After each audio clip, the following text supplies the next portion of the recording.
একদিন স্বপ্নের দিন, পাকিস্তানের মাটিতে বাংলার বিজয় কেতন এ এক ঐতিহাসিক মুহূর্ত। রাওয়ালপিন্ডির ড্রেসিং রুমের ব্যালকনি থেকে শান্তর করা গগনবিদারী চিৎকার আছড়ে পড়েছে বঙ্গদেশীয়। মুশির হুঙ্কার, সাকিবের স্মিত হাসি। টেস্ট খেলতে শিখে গেছে বাংলাদেশ। কর্মব্যস্ত বিসিবিতেও আজ কর্মব্যস্ততা নেই, সবার চোখ ওই টিভি পর্দায়। ম্যাচ শেষে উচ্ছ্বাস, আছে স্বস্তি, আগামীর স্বপ্ন।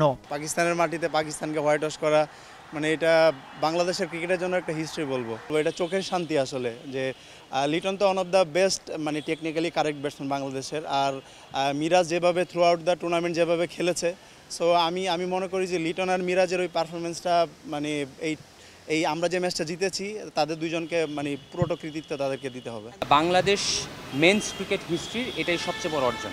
দেশ গঠন সংস্কারের কথা হচ্ছে, এরকম একটা সিচুয়েশনে বাংলাদেশ দলের এই অর্জন আমি বিশ্বাস করি বাংলাদেশের নাগরিকদের মধ্যে, বাংলাদেশকে যারা ভালোবাসেন বাংলাদেশের সমস্ত নাগরিকদের মধ্যে একটা একতা তৈরি করার একটা শক্তি হিসেবে কাজ করবে বলে আমি মনে করি। টেস্ট স্ট্যাটাসের 2 যুগ পরেও সাদা পোশাকে বাংলাদেশের সাফল্য এসেছে কালে ভদ্রে। তবে পিন্ডিতে পাকিস্তানের পিন্ডি চেপে যেভাবে দাপট দেখালো টাইগাররা, তাদের বিশ্ব ক্রিকেট লাল সবুজের দেশকে দেখবে এবার ভিন্ন দৃষ্টিভঙ্গিতে। আমাদেরকে যেভাবে সম্মান করা হয় বা সমীহ করা হয়, সেটার যে মাপ ছিল এতদিন, আমার মনে হয় এই সিরিজ জেতার কারণে সেটা একটু উপরে উঠে গেছে। সো আমাদের আগের পারফরমেন্সগুলো কিন্তু আমাদেরকে সেই জায়গায় নিতে পারেনি, কিন্তু আজকের এই পারফরমেন্স ডেফিনেটলি আমাদেরকে সেই জায়গায় নিয়ে যাবে। কিন্তু তবে তারপরেও একটা কথা তো থেকেই যায়, হঠাৎ করে কি এমন জীবন কাঠি পেল টাইগাররা, যার ছোঁয়ায় এমন রাতারাতি বদলে গেল দল? তার ব্যাখ্যাও দিলেন এই বিসিবি পরিচালক। দল নির্বাচন বলি, দল কিভাবে খেলবে, দলের ডিসিশন নেওয়ার যে ব্যাপার স্যাপারগুলো, সেটা আমরা সম্পূর্ণ দলের উপরই ছেড়ে দিয়েছি। কিন্তু সেখানে আমরা পিছন থেকে কোনো দোষী টেনে রাখার চেষ্টা করিনি।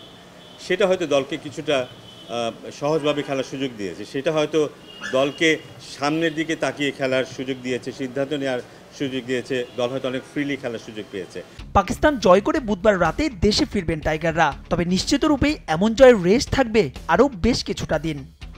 পাকিস্তান থেকে বাংলাদেশ, রাওয়ালপিন্ডি থেকে মিরপুরের হোম অফ ক্রিকেট, সর্বত্রই টাইগার ভক্তদের মধ্যে যেন উৎসবের আমেজ। 2 যুগেও টেস্ট খেলতে না পারা দলটাই পাকিস্তানকে তাদের মাটিতে করেছে হোয়াইট ওয়াশ।